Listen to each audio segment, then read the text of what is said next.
voice acts for Donald Duck needs like a Grammy or something. Because it's like the worst voice ever, but to have to do it as often as he does, like Mike watches Mickey Mouse Club, like the cartoon. That's like, it's like 500 episodes of this shit, and here's Donald with this terrible fucking voice every episode. And I just don't know if I should be applauding this man or just really coming up with a petition to get him to stop fucking talking, because he ruins this show. But I don't know what he does to his voice to, one, make that sound, but to two, keep it to where he can continue to make that sound every episode. I can't even mimic it. Yeah. It's terrible. And I don't know when the last time y'all heard Donald Duck was, but especially on Mickey Mouse Clubhouse, it's bad. It's real bad. It's annoying as shit. And then Goofy just stupid as shit, but he funny though. Cheers, my boys. Big waters today. I had some water earlier, so I'm good to go. How y'all boys doing? I'm all right. It's good. I'm here. You here? This the No Consensus Podcast. This is they call me Mike, aka Michael Damian Nuts, aka I hate it when I say something you make that face. You never heard this name before. You came up with this name. Glizzy God, Glizzy Chili Glizzy for Shizzy. Remember when for Shizzle first started being a thing? That shit was a wave. Shout outs to the dog, aka Snoop, aka I don't know, faded out Shawty. And then below me, somehow this is weird, you're below me today. I'm usually in a different position here. So below me, Brady Bunch style, is Tom Brady. I don't remember what the dad's name was in Brady Bunch. Who, y'all know what this man's name was? No. Wait, hold on. You gotta think about the Eminem line. He'd be like, Wally and Miss Cleaver. No, let's leave it to Beaver. You leave it to Beaverhead ass too. Wally Beaverhead, mustache having, wood chip hair having. Yeah, we can look up in the box. And then to my right is my boy Wazinator, aka Godzilla, aka the fiercest one, aka Shinobi Striker, aka Senpai. And this is the No Consensus Podcast. Another grown man calling another grown man Senpai is wild. Cheers, boys. To the weebs out there.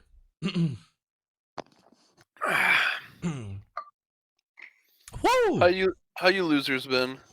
Pretty good. Have you spent that 600 yet? You said what? In my head, that's 600. Go. That's 600 out of here, boy. Wazzy, you do any last minute Christmas shopping? Have you destroyed your any days trying to go to a store?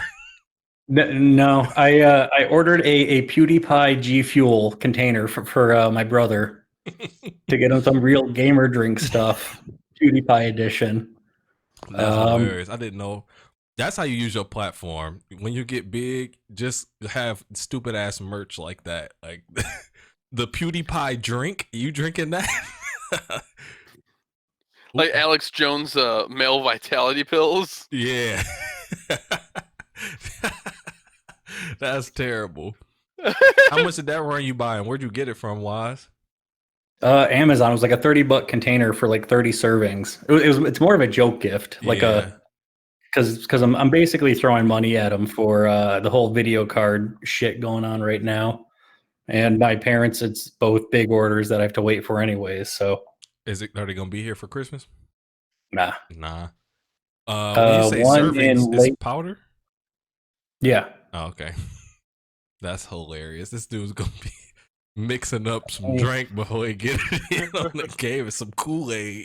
You basically bought this man $30 worth of Kool-Aid. Better watch out when the Kool-Aid ain't enough and he starts chopping up a couple lines. Do you know what the ingredients is for this stuff, Wise? Is it G Fuel? I didn't know it was actually called G Fuel. That's hilarious. Yeah, G Fuel's a giant like brand for this. Mm. So I got him this. So PewDiePie got his own like flavor with that brand or something. I know almost nothing about Okay, it. you just I seen it, saw was like, G let's Fuel. get it. Well, I was also going to get him some razor gum, but you can only get those in like boxes of 30 or the box for $30, and I'm not spending Yeah, ain't no 30 joke that additional funny. dollars. So I'm like G Fuel PewDiePie. It's pretty good. I feel like G Fuel should also be like the name of like some malt liquor or something like that. Yeah, like it's a Four Loco competitor or something. Yeah. Malt liquor with some caffeine in there. So I you also have said a delivery coming in approximately 3 minutes. that's what it says, that G Fuel's coming in. No, actually, yeah. Um, because I'm one stop away with the creepy Amazon tracking thing where I know exactly where the driver is. Wait, so what you were saying about 3 minutes then? I'm one stop away. He's right Oh, down okay. the street. He or she. So you said one of those other packages ain't coming till January? So one is a pre-order that comes late January, and then the other is a lighted outdoor umbrella that is 2 to 3 weeks of shipping, and they didn't tell me what they wanted until last week. Well, that's what happens, Mom. Or the model they wanted, because they noted they wanted one, but I'm not going to pick that out because it's not my house. Mm-hmm. Bro, I was looking up. So one of the gifts I had ordered for my Secret Santa person, I went to check the tracking information today, and this shit is hilarious because it says in transit, estimated delivery, Tuesday, December 15th, 2020, Oh, wow. by 9 p.m. Mm. And on December 12th, it left Urban Crest, Ohio, and arrived in Allen Park, Michigan the next day, the 13th. Okay, downriver. But on the 14th, it was back in Urban Crest, Ohio.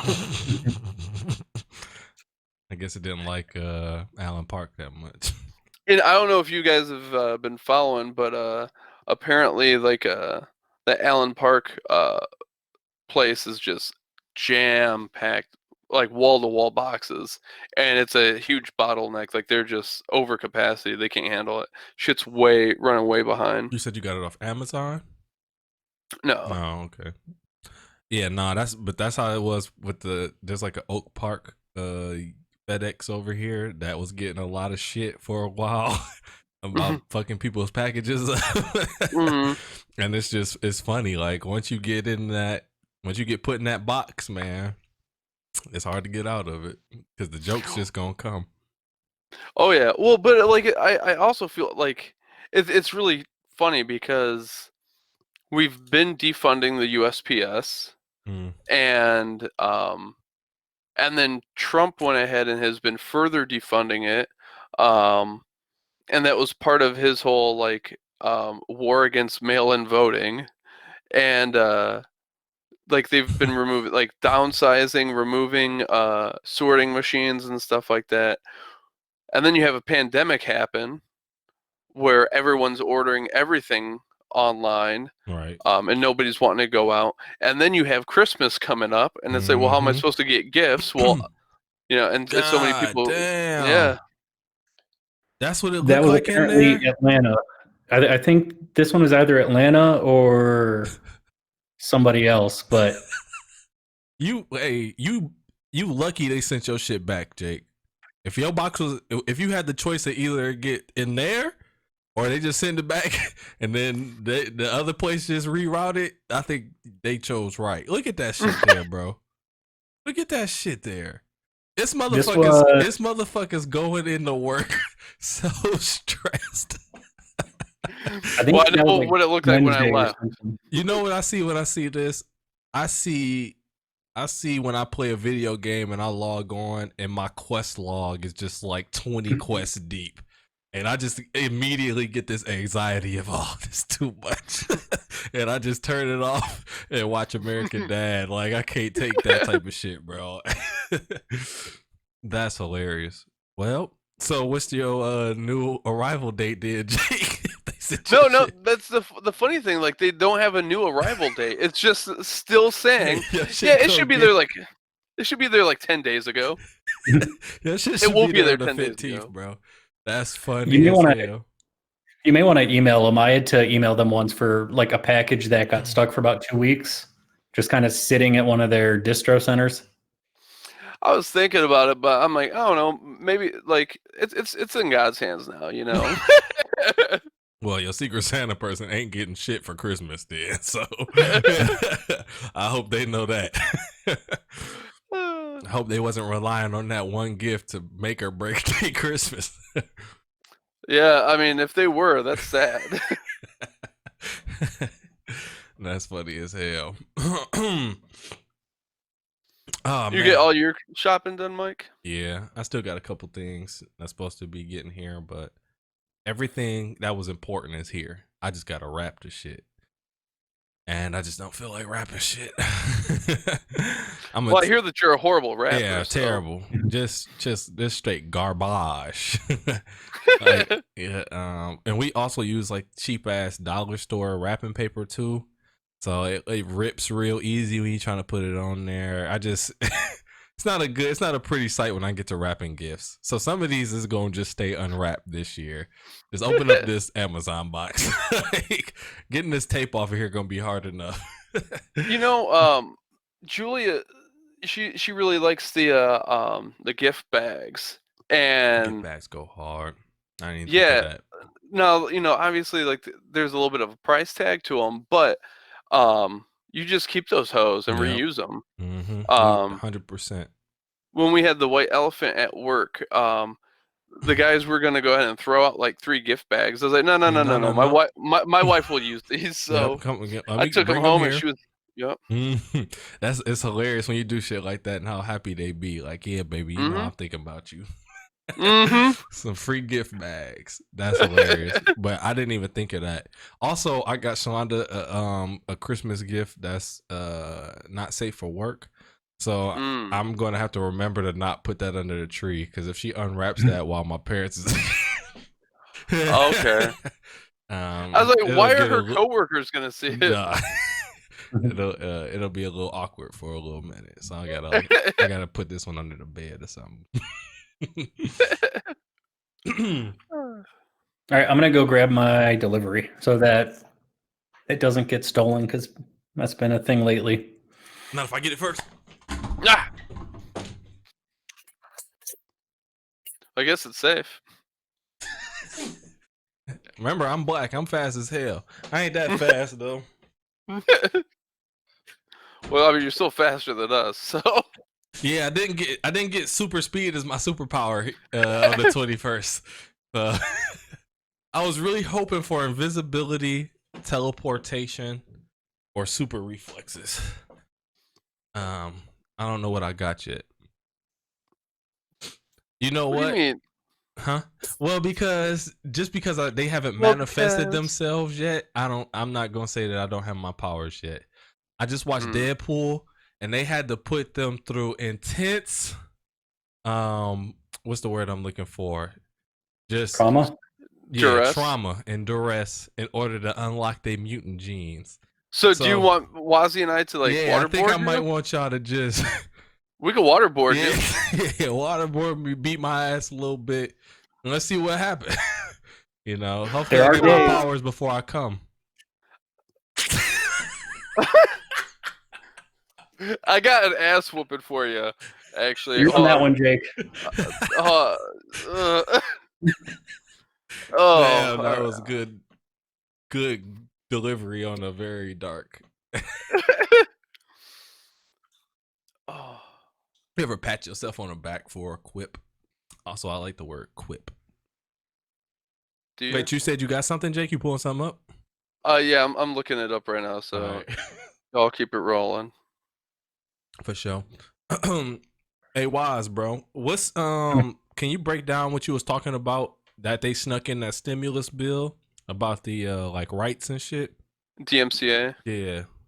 Yeah, I mean, I still have to look into it a little bit more because I don't know the specifics of it. But the general bill was actually just a funding bill, and X dollars from that would be the $600 that everyone's getting. So that is kind of that the stimulus is kind of part of the bigger bill. But something in the bill was that streaming sites, so like Anime Kiss or um, the online illegal streaming services is what it was targeting, and it makes it so that if somebody is caught with illegal content, then it's a felony, which is 2 to 30 years, I think, in jail. Um, it's not targeted towards like content streaming, so like YouTube or Twitch and all that, but there's nothing in the verbiage that says that they can't target anybody. The issue I have is it's very vague. Yeah. It basically says if you make money off of somebody else's content, then you could be a felon. Yeah. That's scary. That's And wild because like all the different sorts of videos that you find on YouTube where like they're cutting up clips of other people's stuff. What about that? exactly. I don't know where fair use falls in on it. Oh yeah. Fair use in itself is not regulated at all. There is no real definition for fair use. In most cases, the only way you can tell if something is fair use or not is to have a judge actually say, in this case, it is fair use, or in this case, it's not. Sorry, I'm trying to find the wording for you. So on the surface of that, right? If you said it out loud, like, hey, do you think people should get in trouble for if I put out something, content. If I put out some content and you take my content and put it out for free, should you get in trouble for it? Yes or no? Sure. Yeah. I don't want you taking my songs and then putting it somewhere to where everybody hearing it, but I don't get paid for it. I understand that. But it's even worse because it's you're not getting paid for it and they are getting paid for it. Yeah, exactly. So on the surface, when you talk about that, yeah, I don't like that. And this is the whole Napster thing. But the issue that comes in the hand is the fact that one, it's just not no real good ways to consume some of this content that people are putting up here. Like I use Anime Kisa, but it's not because, I just like stealing shit. I don't like the Crunchyroll setup, dog. I don't. And I think it's too expensive. I'm already paying for other streaming shit.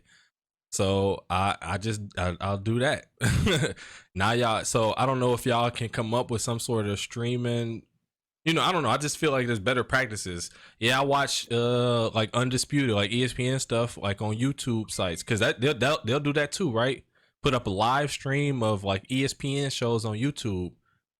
Why? Because I can't get it. I would buy just ESPN if I could, but you can't just buy ESPN as a channel on cable. You got to buy the whole 120 channels and then hope ESPN is within that channel package that you just bought. You know what I'm saying? Or you got to buy this sports package that's coming with 100 other sports channels and it's going to be super expensive. For me, it just feels more accessible. So I feel like if y'all was to come up with a way to make a lot of this stuff more accessible, you wouldn't have to worry about people jumping on here and stealing shit. People always like free though, so I mean that's always gonna be an issue. But then you say felony wise, not even misdemeanor. You talking about felonies? Yeah. That's a whole different level of getting in trouble. DMCA right now, I believe, is a misdemeanor with a fine if they take you to court. So yeah, it's a step past that. I mean, imagine you create a YouTube video and you use a little bit too much of a movie, and then all of a sudden you're a felon, because YouTube doesn't actually care to like warn people. I don't know if you follow any of the DMCA strike stuff on YouTube, but somebody can just strike, and YouTube is like, they said it was theirs, we don't care. In way too many cases. Yeah, there's a lot of people who've gotten banned and kicked off of YouTube without any type of real proper,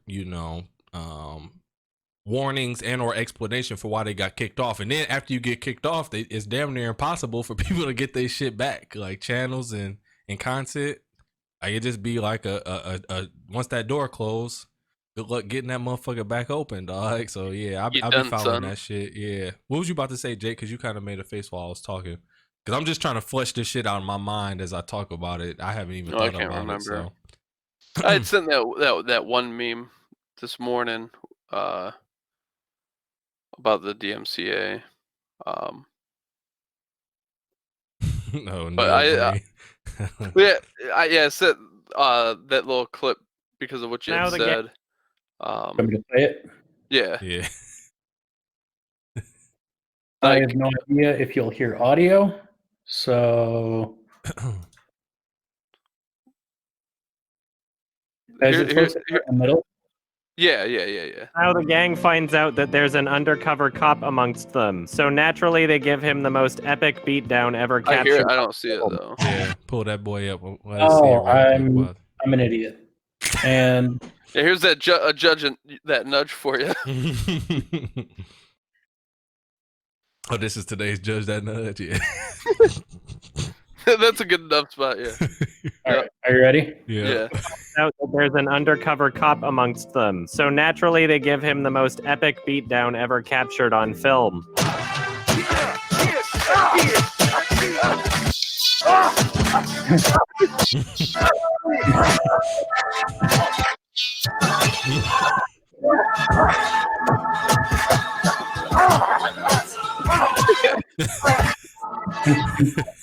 Bro, first of all, let me tell you this. One, he's got a great face for getting your ass whooped.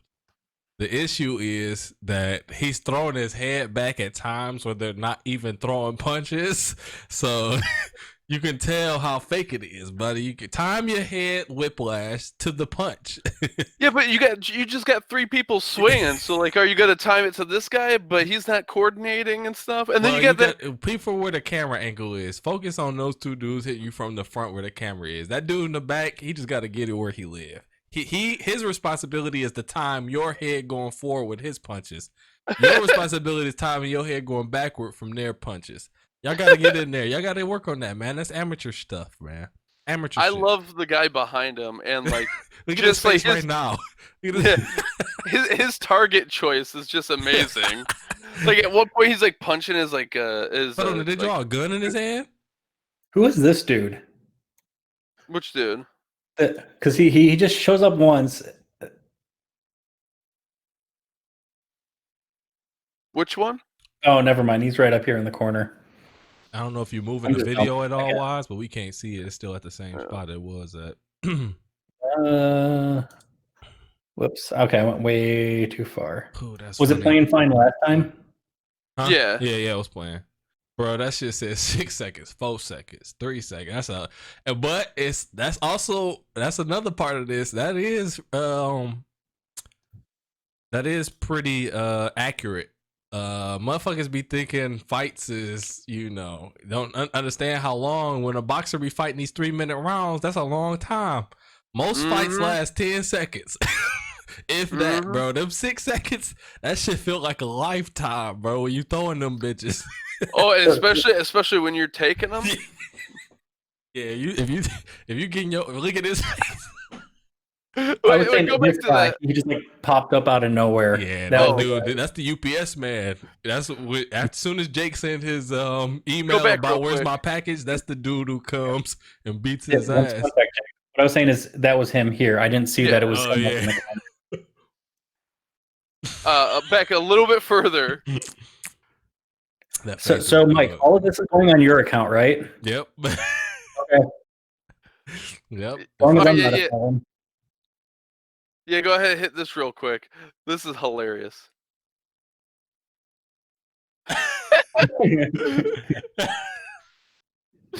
That face. That shit is hilarious. Yeah, all right, that's it. We're done with that, man. Oh man, that's good stuff.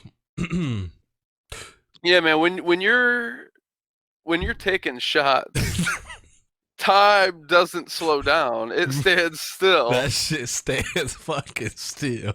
And you be like, hey, somebody go help. I got It's to like- a fight once.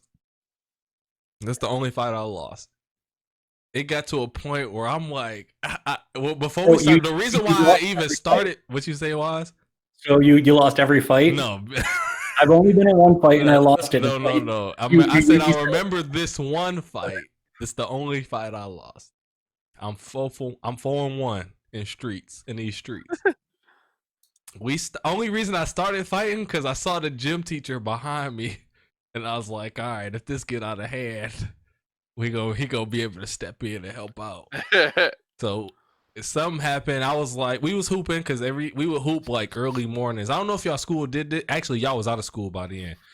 Around my, I don't mean to disrespect y'all, but y'all was around my sophomore year, freshman year. They started doing this thing. There was like this, I don't know if it was MAD or somebody, like one of them organizations who was trying to tell us like 7 classes is too much for a kid to do every day. You want our kids to be taking 7 books from school to home every single day. Y'all ruining their backs.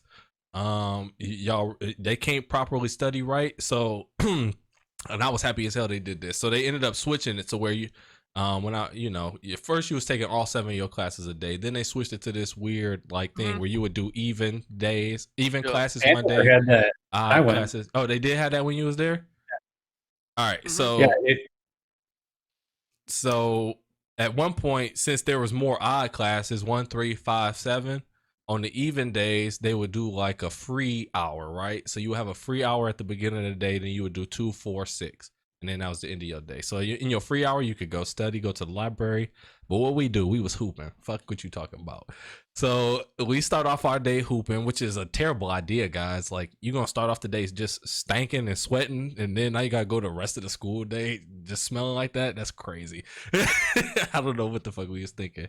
So we hooping. And I'm on the sideline. I'm coming up next. And this dude... I always had problems with this motherfucker, bro. Like, I had problems with him since high school. This was my arch nemesis, bro. This was my one for all, bro. Or all for one. So he said something slick to me, and then he smacked my CD player on my hand, y'all. And I'm like, this motherfucker lost his mind. My CD player hit the floor. The CD popped out that bitch. My head, I was listening to it, so the cord yanked and the headphones yanked on my ears, so my ears hurt. My CD broke. I mean, the CD was scratched, the CD player was broke, and I was like, oh, it's on. I took a ball and I turned into Tom Brady, bros. I hit this motherfucker straight in the head with that motherfucker. And then, but before I did it, like I said, I peeped where the gym teacher was, so I was like, cause he a big hood motherfucker, so I'm like, if this get out of hand, I'm gonna be all right, because he gonna break it up. We get to throwing them things. I get 2 in. Boop, boop. Next thing you know, he hit me, and I fell on my knees. And then he started hitting me in the face. I was on my knees, bro. And he was hitting me in my face, and I couldn't do shit. And all I remember thinking is, where the fuck is the gym teacher? Why he ain't breaking this bitch up? But you over there watching, bro. Hurry up. And I always say this, who won the fight, because the person who won the fight is the one who gets suspended for a longer time. So my ass back to school in 2 days. His ass going for a week because he whooped my ass. I had to come back to school with a black eye. I'm like, I ain't going back again. I ain't going back. I got to heal up before I go. You going to school, boy. I don't want to go, Mom. So I'm back in school with a black eye. My nose hurt. And I'm mad as hell. That's the only joint I lost, bro. But that shit was funny as hell. So, and the point of that story is them seconds felt long as hell. Because now that I think about it, maybe he was coming to help me out, and it just felt like it was slow motion. Like he couldn't get there fast enough. But I promise that gym teacher wasn't shit, and I wish I remembered his name. You think maybe he saw you throw the ball, so he's like, no, I'm going to go ahead and let him take a couple.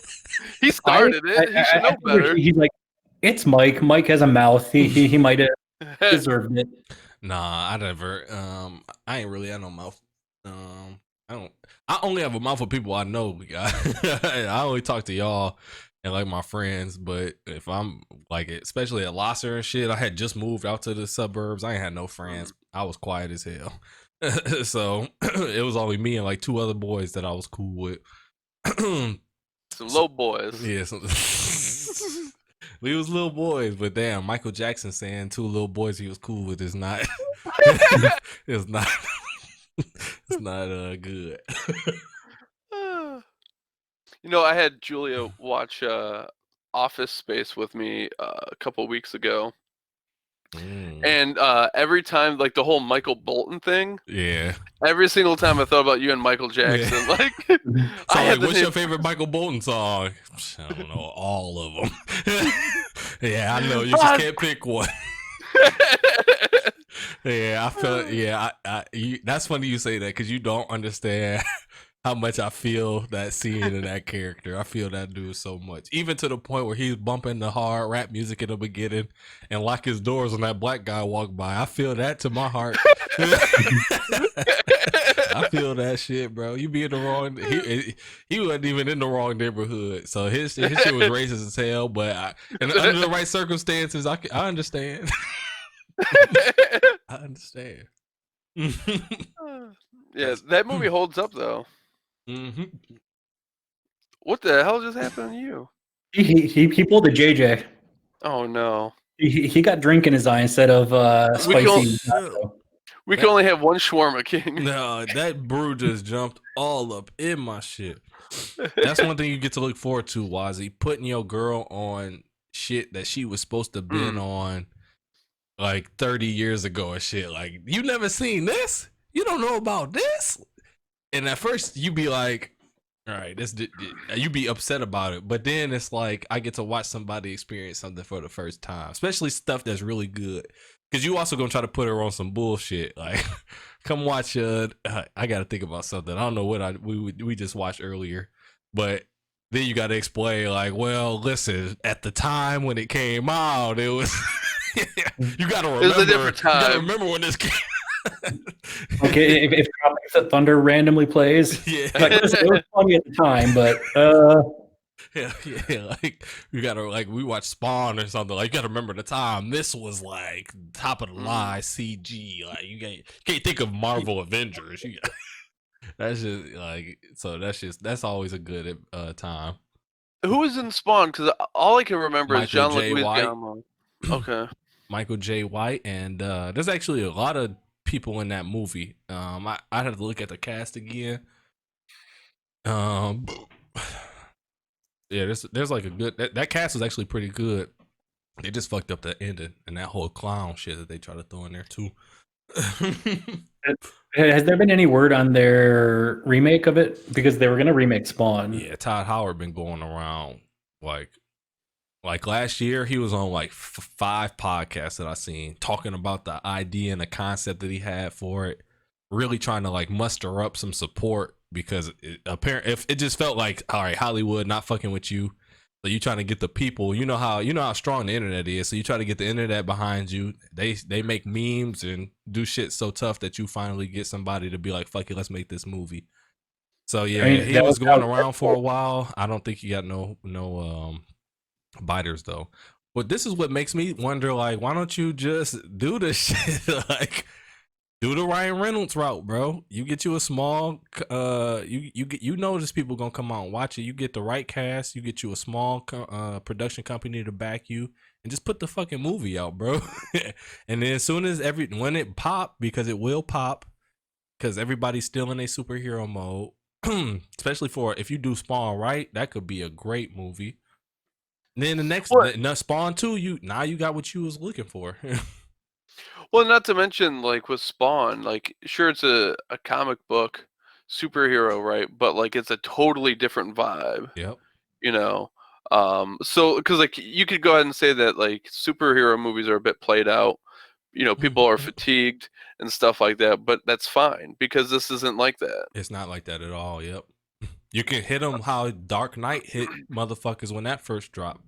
Yep. Yeah, that's a movie about Batman, but it felt like something more than a Batman movie, which I actually just watched that again. God damn, them movies still hold up. All 3 of them bitches, but especially the first 2. Mm-hmm. That's a great trilogy. But like I said, it's like, yeah, it's Batman, but it's everything. It's the darkness around it, especially if y'all remember when it came out. Like, all the superhero movies was corny as shit. And then here come this serious ass Christian Bale. And then what's funny, I just heard that Christian Bale. Y'all remember that clip of Christian Bale cussing out like that sound guy or something? Yeah. That shit. I don't know where that shit just popped up somewhere else again. I'm like, God damn, he was going in on that man. And then the funny part is at the end of the rant, he kind of goes, he says something. Do you remember this rant, Wazzy? No, I don't. Some dude like phone went off during production, and he just starts going off on this guy like, you're so fucking unprofessional, you'll never work in Hollywood again, I promise you that, kid, I promise you that. And then like towards the end, he'd be like, he's like, I really like you, you're a fucking great guy, you really are, but that you're so fucking unprofessional, I promise you, no matter how much I like you, you'll never get a job in this city again. So I'm like, damn, you complimenting and ruining this man's career. Like, I want you to know how bad you are. I like you, and even though I like you, and I think that you're a decent person, I never want to see you on a set ever again for anybody. Christian goes crazy on this, man. That shit was funny as So, hell. is it this video? Maybe. 'Cause I never seen the video. I rant. only hear audio, so that's hilarious. Turn it on just for a second. Let me hear it. For 1 fucking second. Yeah, this it. I already that's all. Because I think this is the movie that he did right after he finished that last Batman movie. He's trying to get away from the Batman shit. I like this guy. He's just like, I have no idea what's going on, but bro, is this real footage or is this somebody just making a because that don't look like Christian Bale right there. I would guess fake, but yeah. Somebody just doing like a parody of it. Like putting the audio over some make sure bullshit. You just save that video, Wazzy, and listen to it because it's right, it's gold, bro. It's gold. How the fuck we even get to Spawn? I had Julia watch oh yeah, Office Space, so old movies. For sure. Nice. Oh shit, that's funny as hell. Yeah, we got there because Michael Jackson and Michael Bolton. Wazzy, bro, tell me something new, bro. Nothing. Literally nothing this week. Have you been working this week, Wazzy, or what? Yeah. I mean, kind of lighter load, but I'm done now. Damn, Mike. Yeah, that's my bad. Actually, with fires this week, like random shit that broke that I had to fix, but it wasn't too bad. I don't know. I've been filling time. It feels like, but what about you guys? Any fun projects? House prep projects? Nah, man. We took a trip down to Dayton, Ohio this week for a baby shower.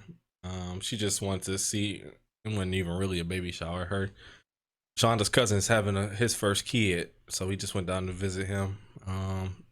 Give him some presents, just to get out the crib. So, we went down there with we got an Airbnb. So I guess this is funny. We got an Airbnb, y'all, and so it was me, Shalonda, Shalonda's cousin / best friend, and her boyfriend. We get to the Airbnb. The Airbnb don't look nothing like the pictures that was on the site. I'm like, God damn, this ain't a good sign.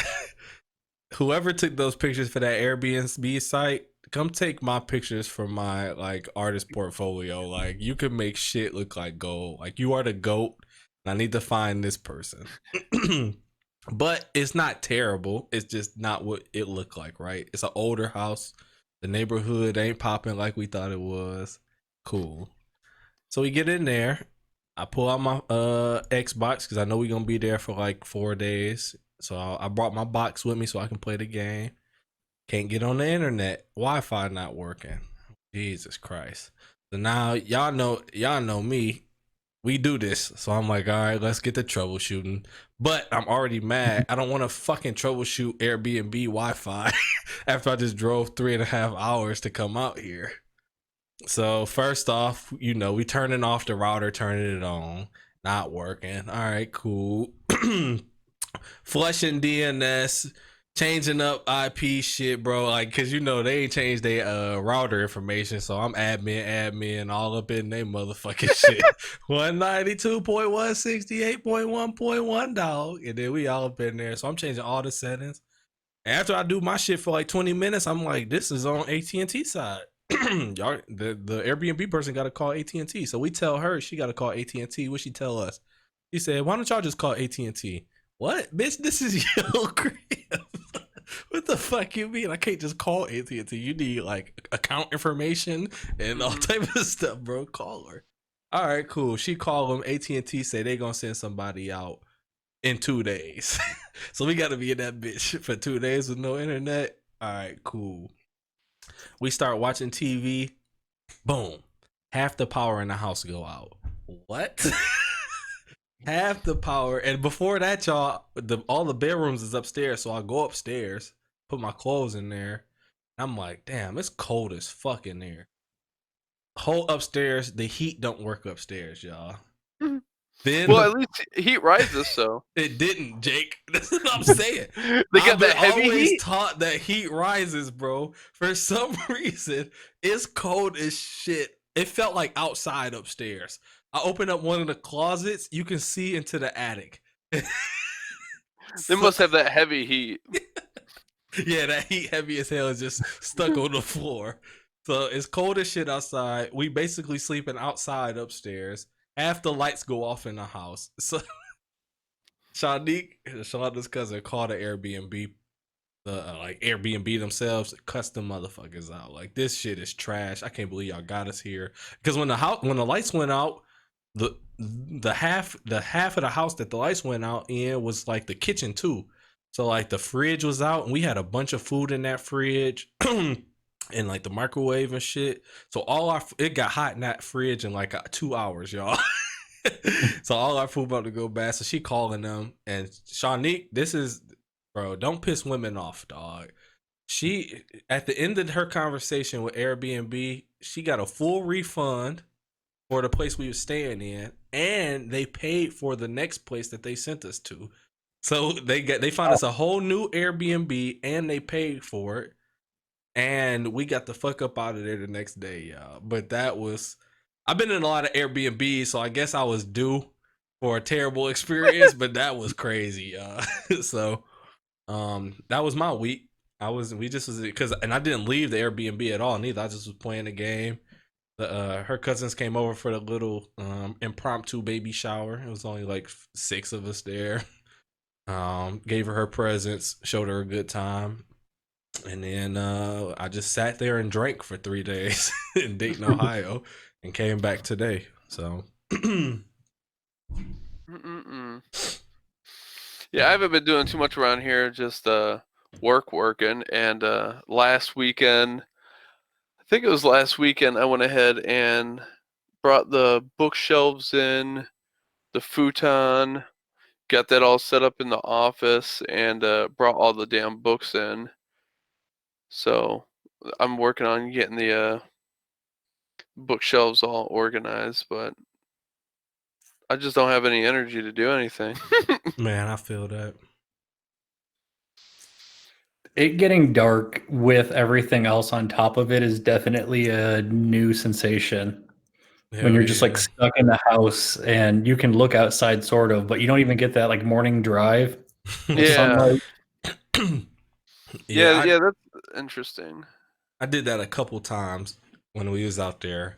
Like, I would get up at like 8 and then just go outside, because first of all, it's cold. It's like a good cold breeze, so it kind of wake you up. The sun is out, and then I'll be like, all right, I need that shit, because if you don't get no oxygen, like real oxygen, boy. Yeah, we did get, when we got that snow, boy, I was having a blast shoveling that shit. Bro, Yeah. I ain't shoveling no snow, but Mike was out there having a good time. Why is What do you mean you didn't shovel no snow? It snowed like that one day and then we left, so I ain't have to shovel no snow. We ain't really get that much snow. There wasn't Oh, really enough snow for actual shoveling here. Mm-hmm. Oh. Yeah, I mean, it was enough down here, and not to mention, like, I got that market that's right there, and people walk up and down the sidewalk walking there all the time, so I wanted to make sure it was shoveled. Look at Jake But, thinking about the people, bro. I like that.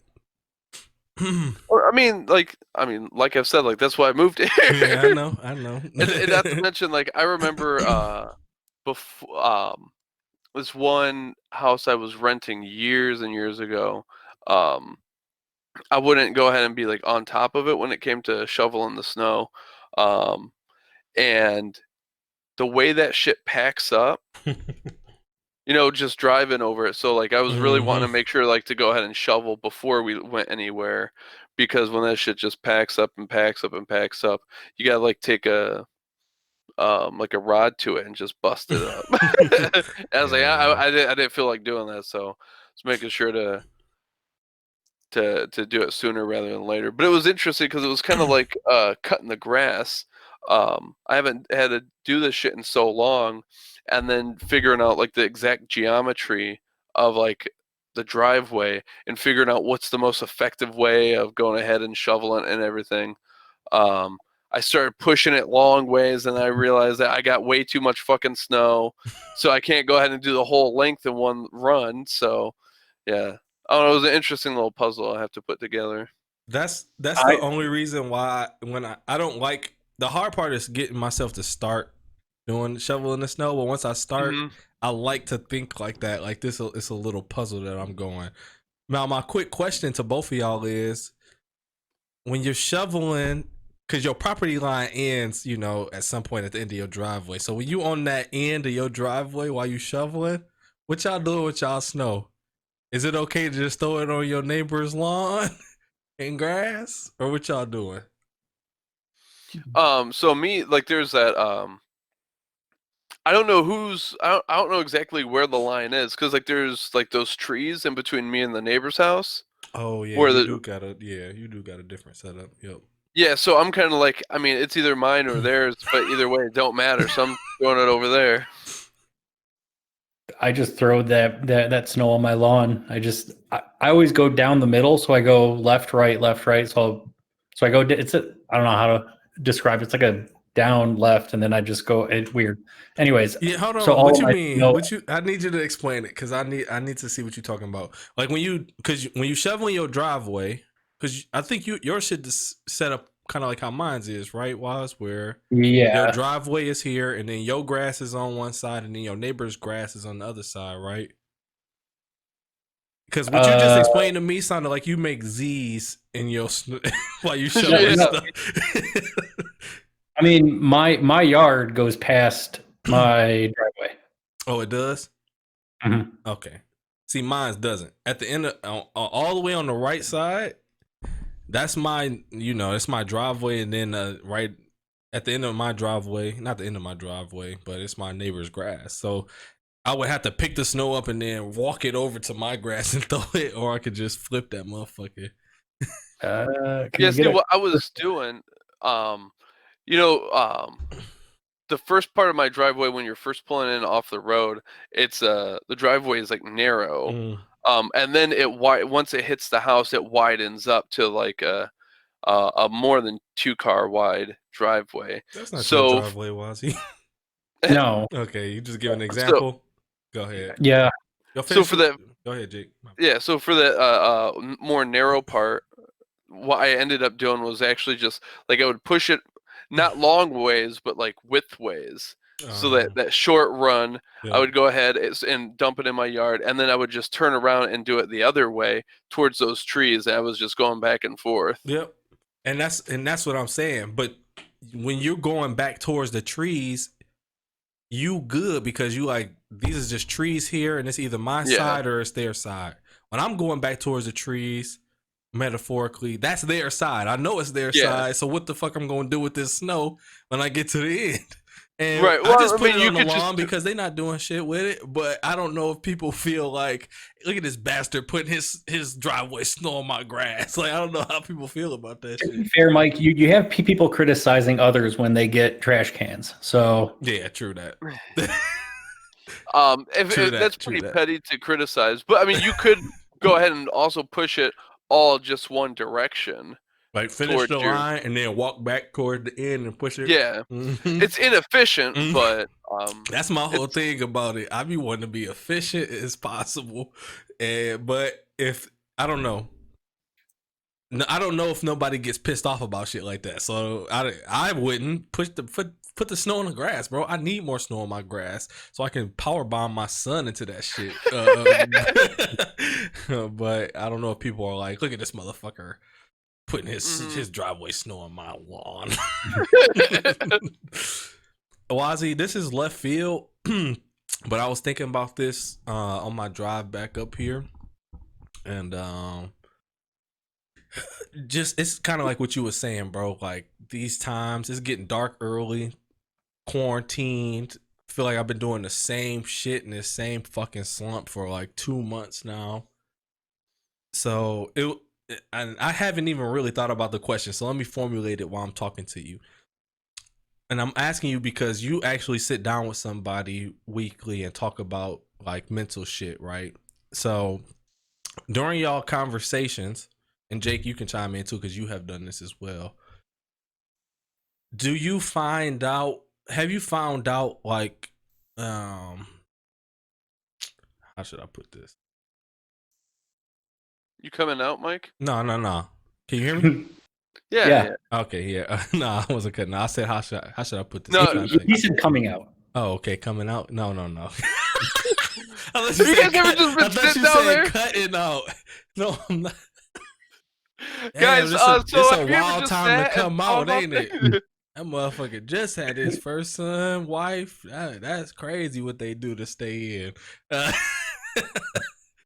Um. So say you start seeing a therapist because you feel like something's wrong, right? Like I feel a certain way. I need somebody to help me figure out what's going on with my mind, with my body, mentally. At some point, do you feel like this is just a simple question? Do you feel like you figured out what was going on and what was wrong?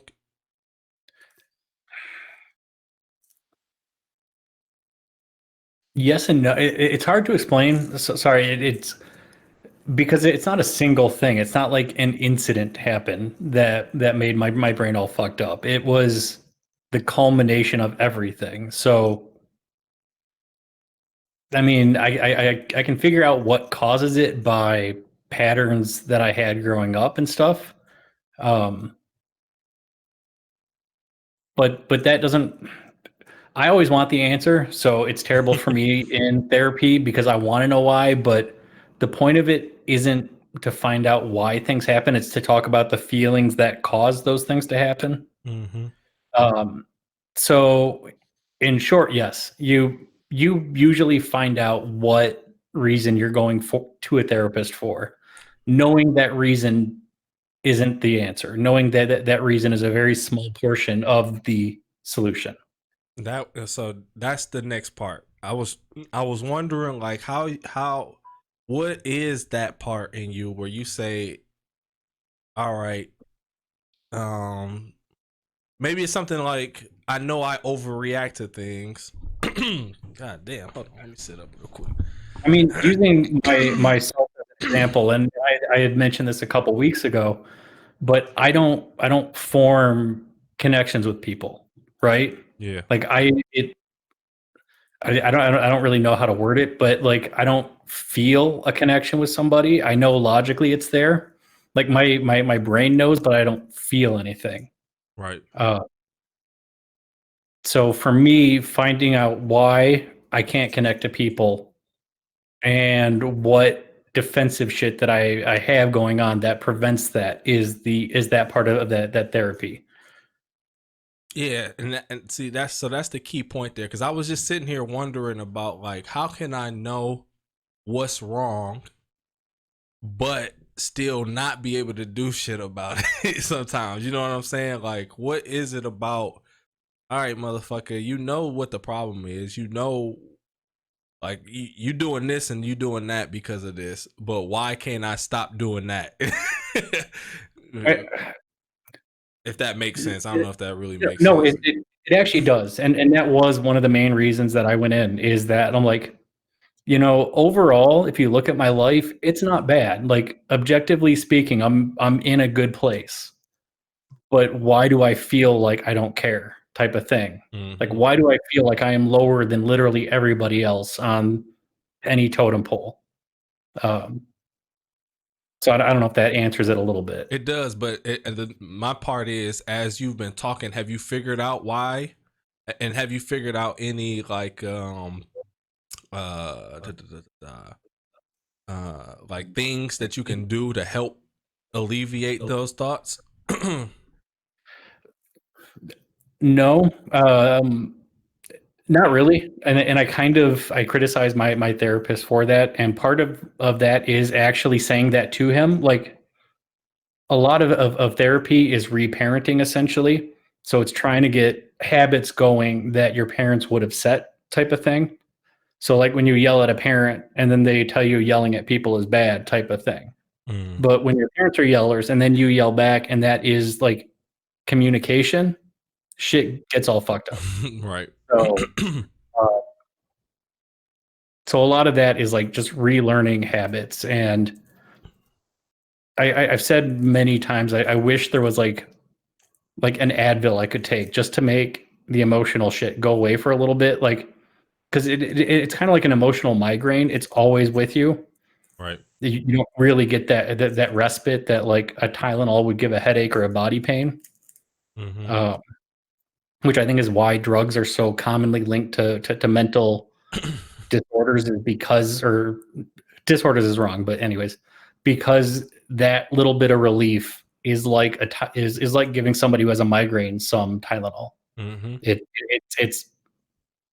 It changes your outlook at, you know, at everything at that moment, if that makes sense. No, it does. Jake, have you found any like and I keep forgetting the word I'm going to use, but like things that you can use to help yourself get out of ruts and get out of certain, you know, weird depressive stages that you might find yourself in from time and time again? Yeah, it's funny because um like, especially now, I look at it from such like a religious perspective. Um and I don't know, a Mm-hmm. lot of it's really kind of comical, like just the ways in which like the secular solutions are so similar to religious solutions. Like the whole like the parent, like reparenting. I mean, how is that literally not like your parish priest? You know, um, like you call him father for a reason. He's like an icon of the church father, That's um, and, bars. and that sort of thing. But that's one of the, and it's funny because Julia and I have been discussing a little bit of this, but like that's one of the things that bothers me so much about certain religious movements, like the charismatic movements, especially it within non-denominationalism and Pentecostalism. There's such an emphasis on how you feel, and you know, feeling that spirit and getting worked up into these ecstatic emotional states, and there's such an emphasis put on that. um, Whereas orthodoxy's perspective is like, yeah, it doesn't matter if you feel like praying, you go, you stand there and you pray. Right.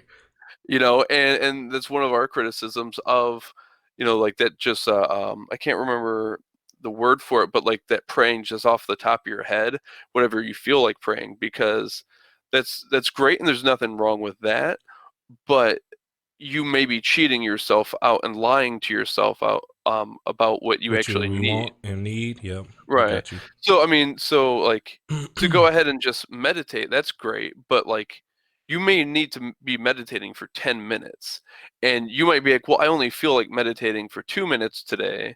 That's that's cool and all that jazz, but it prevents you from getting to the actual state where certain things just rewire and change, because of like the duration in it. Like hell, if you're running, I was about to say, working out's the same way. Like those you get days that you don't want to work out are the most important days for you to get out there and fucking work out, dog. right. And if you're only gonna go ahead and run until you don't feel like running, well, that's like 2 minutes. But if you push through that, you get that second wind, and now you're feeling great for 30 minutes, and now you're actually doing the work. So, within orthodoxy, like what you feel and those emotions have a value, but you have to remember that they're not the most valuable thing. And I think that that's really important in how we like approach depression, because like I know when I've been depressed, like how lethargic I get and I don't want to do anything.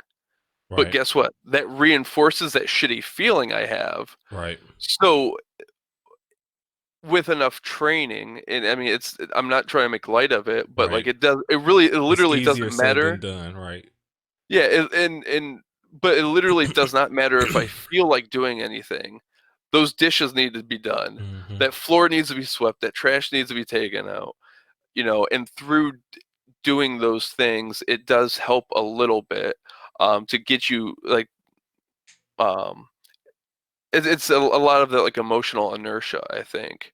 So for me, thankfully with having like a liturgical tradition, like I'm able to build routines where it doesn't matter how I feel. This is what's going to happen because of what time of day it is, because what day of the week it is, and I personally I've felt that that's prevented a lot of those sort of hiccups, because it doesn't matter how I feel. Right. It's time for me to go do this. I do it, and I end up feeling better. What's up, Wazzy? I like that idea, but I think there are fundamental differences. Like there's a lot of stuff that I wish I could just power through. Like normal fear, I'm fine with, but there are things that are your body basically goes into fight or flight mode, and you can't do it. I don't know how to describe it. It's like your entire body is fighting you from doing things. Like I understand the depression and not wanting to do anything. I deal with that a lot, and that's whatever. And I can still do stuff, but I know a lot of people have other issues that those ideas are good. But if you can do that, it's great. But I wouldn't say that it's a universal fix in any sense of the imagination. Well, no, but that's why since like the dawn of time, like we've had these people that we lift up as people who are much more capable and educated than us, that we can trust in, who can help us through these things. Like therapists aren't new, by any and stuff, but like they help by talking to them and having somebody that you can go to, whether it's your dad, uncle, therapist, priest, whatever it is, I meant more the just the forcing yourself to do something portion. I agree with 100% everything else about it, and I can see the similarities easily.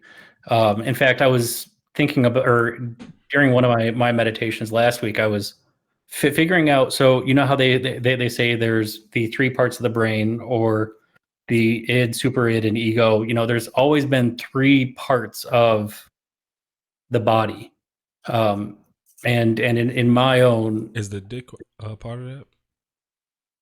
That's the thing that runs through them, that they all just go ahead and like just that's what unites the three. Just make a show. All right. But like I was thinking, and like the whole mind body consciousness thing is all weird, and it's very similar to the religious idea, at least from Christianity. But like there are a lot of similarities, and I mean, church could be a form of therapy for everybody. Maybe there's a lot less people who That would explain a lot of the correlation between non-secular people and how many people are. Oh, I guess I can't say that for sure. I was going to say maybe there's more atheists or agnostics that are getting therapy because the church isn't providing that therapy. Well, you go back to St. John Chrysostom, in like, what was it? I want to say either the 4th or 5th century, and like he's got homilies talking about like why, talking about taking care of your spiritual health, and how easy it is to go ahead and know that you have an issue and go to a physician if there's an issue with your eye, your physical eye, Mm-hmm. but people put off taking care of their own spiritual health. And when we say spiritual health, like depression, despondency, like mental health is part of that. 100%. So I'm not like, it's no surprise to me that we see all these calls for the need for mental health care when as we become increasingly secular. And I mean, I And know we of talked about this no, before too, Jake, yeah, because not only are people not um you know going towards religion for these things that they used to go towards, wise, they not replacing it with nothing else. You just, you're not going to church, but you also just not doing nothing else either. You at the crib watching TV. Social media is becoming crazy. you yeah, know and I will and also, you're not replacing that, with nothing else that would possibly help you with that spiritual side, that emotional side, that mental side. You're just stacking on other bullshit that fucks up your mental, that fucks up your emotional, and that fucks up your spiritual. And I I do want to make sure I say that, like, my priest will be the first to go ahead and say that, like, he can only help with certain things to a certain degree. Like, mm-hmm, he is not a therapist. right. He is not a psychiatrist and stuff, and he definitely recognizes the need and use of those sorts of things. Shout out to your But priest. No, for real, man. I know a lot of priests who will be like, I don't know. I said, I don't know why I just said that. I don't know a lot of priests. But it seems like the conception is that dudes who are in the priesthood or in the religion would shun that stuff and tell you to shy away from it and come to us. Whereas you're saying my priest can get me here, but he also does recommend, listen, go out there and talk to these guys and people who have these, this knowledge to help you out with stuff that might be out of my grasp. That's Yeah, dope. and I mean, chemical imbalances are a real thing. Like, Mm-hmm. sure, you can go ahead and certain practices seem to go ahead and help like alter like your body chemistry to a certain extent, but I mean, like, that's not like, I'm like, Right. it probably isn't the best thing to go ahead and just pray 30 minutes every morning and afternoon in order, just because I have schizophrenia. Yeah. Like, No, I might but need I something think that heavier that's than the that. But misconception with religion, though. I think a lot of people who be like, no, not with religion. They just want to steal your money. I think that that's what they think the church does to you. They think that it's a cult. They think that they're trying to get you, capture you, and make you only rely on them. And I'm sure some cases maybe that is the case. I mean, there's, it was a point we was going around the churches, and I'm like, this ain't for us. But I know, like I said, I actually do know more good, wholesome priests and pastors than not. So, and I'm talking about the numbers is overwhelming as far as like most of the guys I know that preach the word, really believe in this stuff, are actually good people and good human beings and have the right things at heart.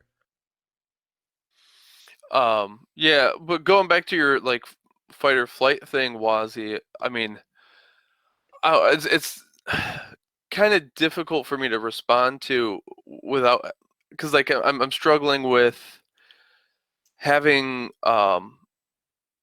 like a good analogy. But I do know, at least from like my own personal experience, and I know like this isn't a good example, but like hell, I remember when I was working at the county, we did a active shooter drill, and the sheriff's office came in, and it was like I felt this intense sensation when this sheriff's officer, like, she went ahead and kicked open the door of the room I was in by myself, and she pointed the barrel, and I was looking down it, and she pulls the trigger, and I hear that pop. Like, I was frozen, and I had never felt like that freeze like that before. So What? So yeah. Did they anytime I give you say a heads up that this was happening beforehand? Oh Or yeah, did yeah. okay. Or did a lady just pop into your shit and shoot you? did everybody get That's a barrel? crazy. That's crazy. Go ahead. Well, Wazzy had a comment Yeah, there. I was talking Well, about it. Go ahead. for first I'd asked if everybody had a barrel, or was it just you? But what I was saying is, Donkey Kong. yeah, Donkey Kong is exactly what I was saying. Um, that so anytime I use the word terror, because I'm very careful with my words, um, that is pure terror. So when I say I'm feeling terror, that feeling is what the situation that shouldn't cause that causes. Where it is a full on, my body refuses to do anything I tell it to. Right, which, I mean, I would say that I was feeling that quite a bit looking down that barrel, and and I was into Buddhism quite a bit, like, during those days, and reading this Lojong text, and I pulled it up here. There's Lil Jon.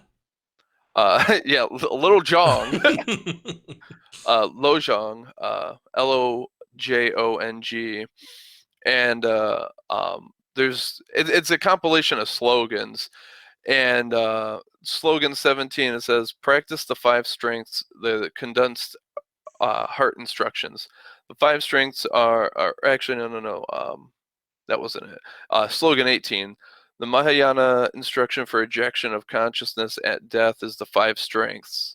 And those five strengths are strong determination, familiarization, the positive seed, reproach, and aspiration. How you conduct yourself is important. When you are dying, practice the five strengths. So just that ejection of consciousness, and that you are to practice these five strengths when you are dying, came into my mind, um, reflecting on this woman pointing a gun at me. And it got me thinking about how you do various drugs, and when it's your first time, hell, even if it's alcohol, like, you're in a foreign territory, and it's kind of like the one Mario Party game where you all spin around. So now you're trying to get to the middle, but up doesn't mean up. Up means left. So Yeah. you have to remap the controls, right? And it made me think about what we know about what goes on in your brain when you're dying, like your last moments, and how, like, your pineal glands flaring up and just soaking your brain, and essentially DMT and shit like that. And you have this, like, very intense reaction. So I was like, oh, okay, well, according to this text, I want to go ahead and be as familiar with what's happening, and as calm and coherent as possible. Just like if you're tripping on acid, like, for it to be the most effective sort of healing thing, like, you don't want to go ahead and do a massive dose where you're just blacked out, or if you're drinking, you don't want to just drink a shit ton and black out. Like, that's not the real fun of it all. Going ahead and having a nice buzz, like, you tend to have a lot more fun.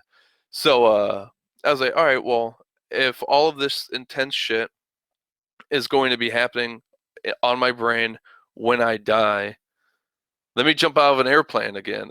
So I, like, went ahead and went skydiving right after that, as soon as I could, to mimic an intense reaction like that, to go ahead and soak my brain in as many of those neurochemicals as possible, and have to walk through it.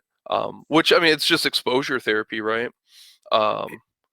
And personally, for me, that's worked very well for me. Like, I used to be terrified of spiders, but I forced myself to be exposed to them, and that's helped me. I'm not trying to claim that that's like a end all be all, like, panacea at No, all. but you definitely. I knew you was about to get to what I was about to ask too. So you just touched on what I was about to say. What you was about to say was?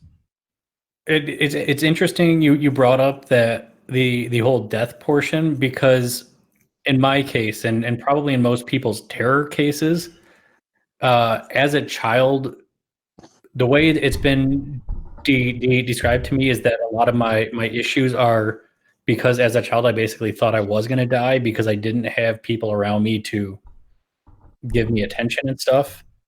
To a baby, that is akin to dying. It's akin to dropping your kid off at a corner and leaving. Is how the brain interprets it. Interesting. Okay, that is interesting. Ooh,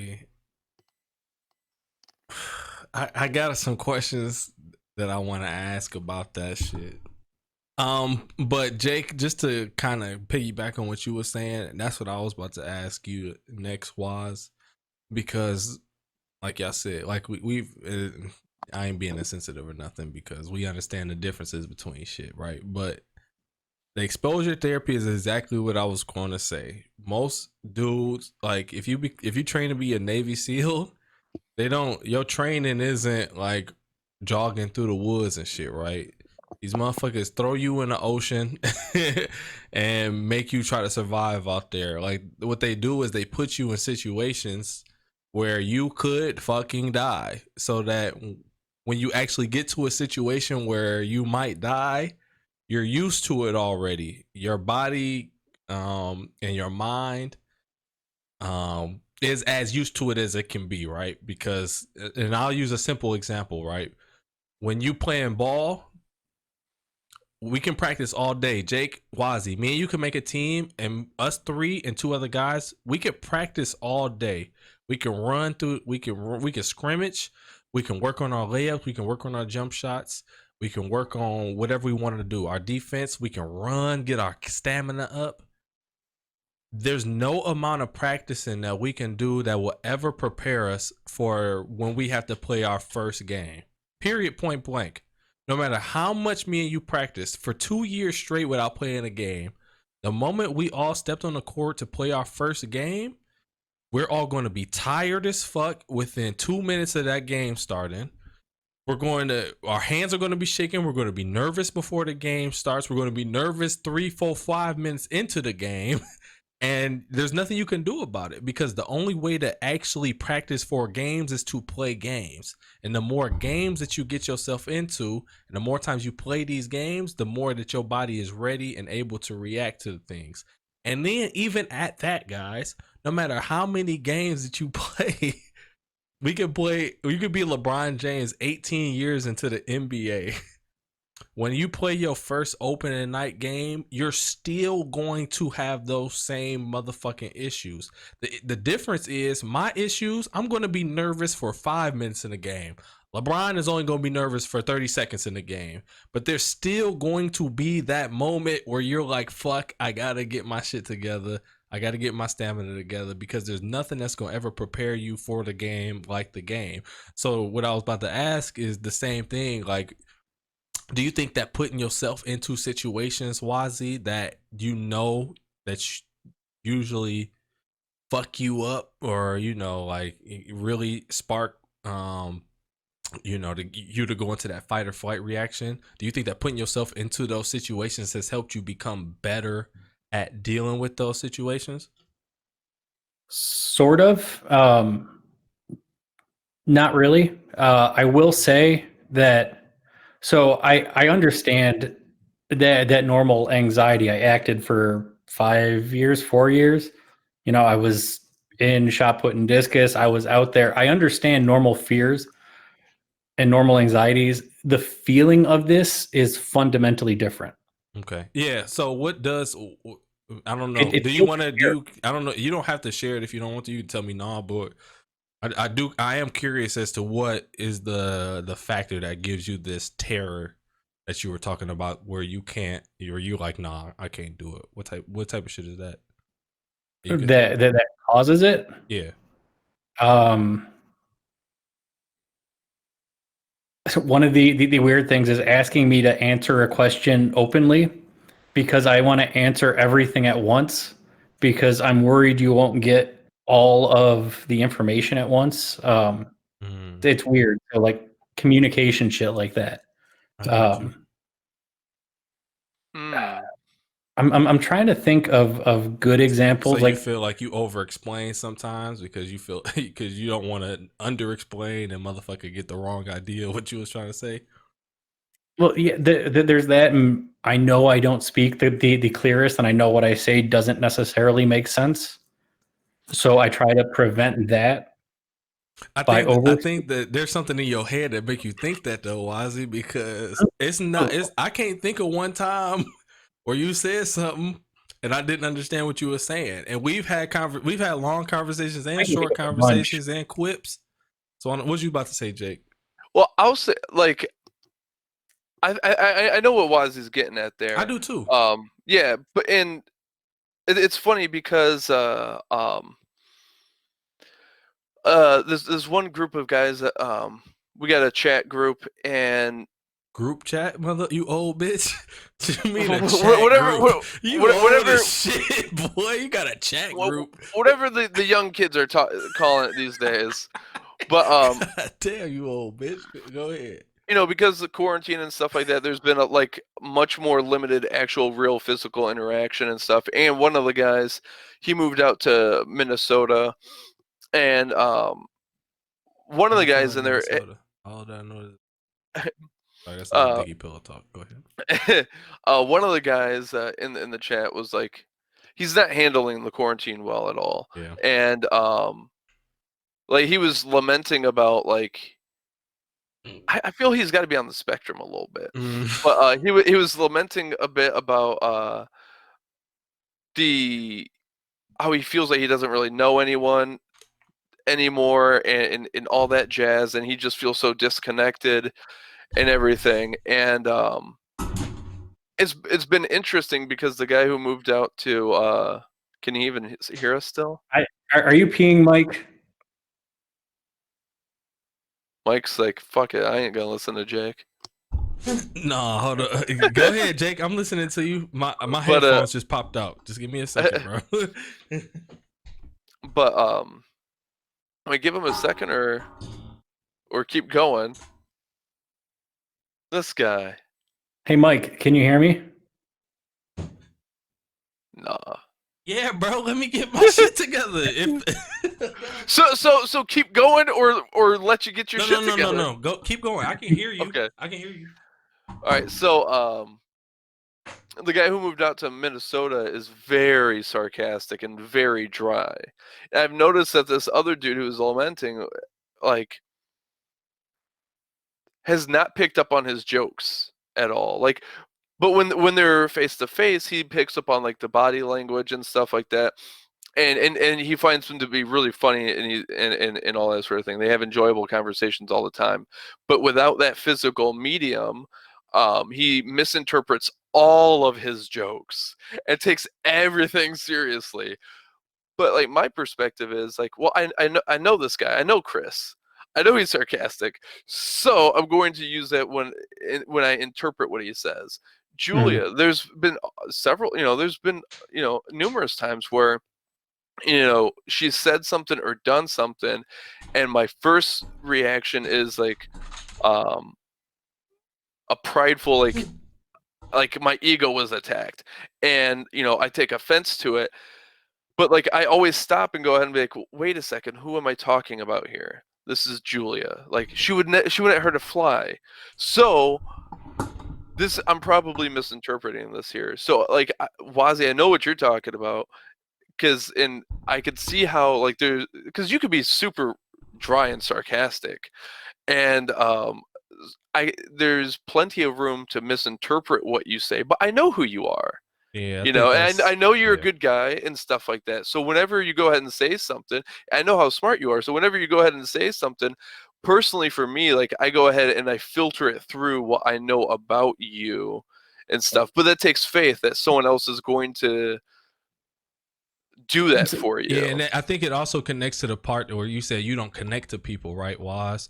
So you don't, Right. you never really been with a group of friends where you could just joke around like this as consistent as we do.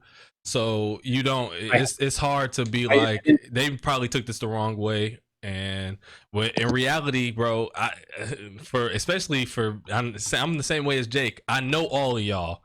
Ain't none of us ever gonna say nothing to each other purposely, you know what I'm saying, wild to hurt somebody's feelings. And also, I just grew up in a household where it's gonna take a lot more than anything you've ever said, Wise, to hurt my feelings. Dog. Like my family was wild, my friends always been wild, so you know, just me. That's just me personally, though. This entire conversation is from misunderstanding what I was trying to say. What you mean? What I had meant was that people will listen to what I say and not take it wrong, but think it's a completely different thing. I'd have to pull up some examples. I know I have plenty of them in our chat, but the issue is that I don't. Jake, you were saying like you trust Julia that she wouldn't do or she wouldn't say something in a way that would offend you, type of thing. I don't have that with anybody. Like that literally doesn't happen in my head. And that is one of the big core differences. There's only one person I know of that bypasses it, and it's my brother. So I have no faith in people, essentially. Well, I mean, but that's something that's built, you know. Yeah. Yeah, you don't just faith. Like just that's there. I look at relationships as being the exact same as working out, you know, like yeah, faith is the same thing. Gotta break them bitches down little If by that's little, not, and every time you like, break what them I'm down, they saying get a little stronger. It's not.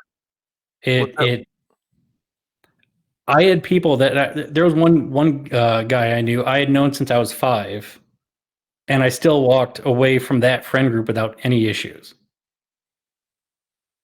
There is nothing to work on with trusting people for me. I would love to trust everybody, but I don't trust you guys. I don't trust people that I've told even more to. It doesn't happen in my head. It's really weird. Like I don't get that trusting connection. I can make logical assumptions, but that feels exactly like what they are. Yeah, don't ever trust everybody. So you're doing right with that. Fuck everybody. No, I go too far the other direction, and I know that it's one of those things I know but that it's what it is. I don't know. Truthfully, it might not be nothing wrong with that. Wise, I don't need you to be like, oh, I trust Mike with all my beings, because you don't gotta trust me. It's a very lonely world when you trust nobody. I will tell you that. I feel that. But at the end of the day, like what Jake is right. That trust is built, and we have to go through certain things in order for you to be like, oh yeah, I really trust Jake. I really trust Mike. We ain't been through that shit. Let's go out running somewhere, bro. And then have a lion attack us, and watch how I protect you, bro. I bet you, and then I bet you trust me then, because I throw hands with lions. Slip off the side of a. Let's both slip off this. You know the classic where y'all slip off, and then I got the rope, and then you holding on to my jeans, and then you be like, "We're both gonna fall. I'm gonna let go," and I'll be like, "Nah, I got us both, my G." And then I pull your ass up, and then I pull me up, and we both live. And you be like, "Mike, a motherfucker, right there, boy." That adrenaline is something different. Well, I mean, like, I don't think like necessarily just time and like experiences like build it. Like, Yeah. there's some weird mystical little aspect thing to it. There seems to be where it's like you could go ahead and have known someone for 30 years and like turn away and walk away, and like it's fine, like it's nothing. Yeah, I Like did that. I yeah, been there, done that. Like Yeah, I that did does. that for sure. I don't. But I people don't. who on paper, like, that shouldn't have been the case. Yeah, and I'm gonna tell you, I'll just break my experience down for you, Wazzy. This was a dude that I was friends with since I was 9, 8 years old. We stopped fucking with each other. I stopped fucking with him about 2, 3 years ago, and it was easy. But the issue is, eventually you realize like we wasn't even friends like I thought we was this whole time. Like I was kind of forcing the issue, trying to be your friend. I was just doing too much, and it's just like, why am I still doing this? I got a wife now, you know what I'm saying? I got other friends that I don't have to try to be friends with. We just friends. So I just walked away from this shit, and I ain't heard from the motherfucker since. So I don't know what to tell you about that, dog. He ain't reached out to me at all in 3 years, and I just stopped talking to him. He just stopped talking to me, even though he fucked up.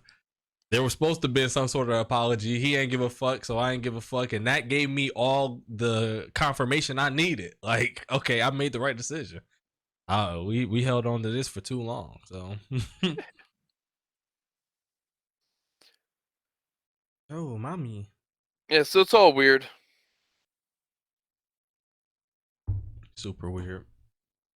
But we gonna figure it out though, because maybe you need a and not just you, Waz, but all of us. It's probably a combination of shit, right? Where I'll tell you, quarantine has nothing to do with this. no. I'm talking about it's a combination of things that you need to do in order to start. In order for all of us, and I should say you, but I'm talking to like general people, everybody, me as well. There's like a combination of things we need to do in order to start feeling better. It's not just one thing. It's not just therapy. It's not just working out. It's not just, this or that. It's probably a combination of all these things. You know what I'm saying? Talking to our friends on a more daily basis, and not just memes. We got to talk more about what's going on in our day-to-days. Get deep, like how we just got deep here, so we can start unpacking some of the shit we going through. Then also going to our therapists and talking to them about what's going on in our week, and also making changes in our day-to-day life. Get out, work out more, get the workout back going, get them serotonin levels back up.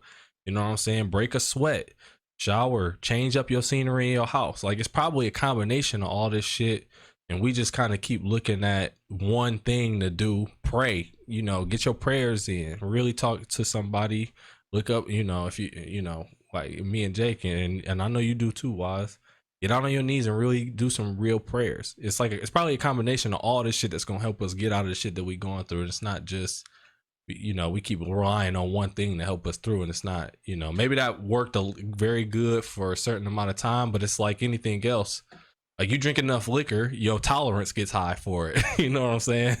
You gotta supplement that with something else. I've been going to therapy for a while, and yeah, it helped out a lot a year ago, but now it's not as effective as it was, a year or two ago, and I need to start reaching out to something else. So it's probably is something that we all need to just help each other out with to get better.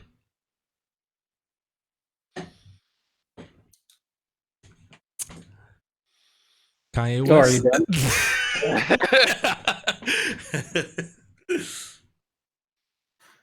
done? Did you have something, Wazzy? Not anymore. Okay. Why isn't it coming So, up? Mike, you want to go ahead and introduce this album here? Mm-hmm.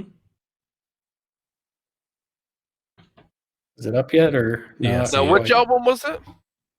Late registration, baby. I had listened to it, but I was like, fuck. Did I tell her? Is this the one I told her?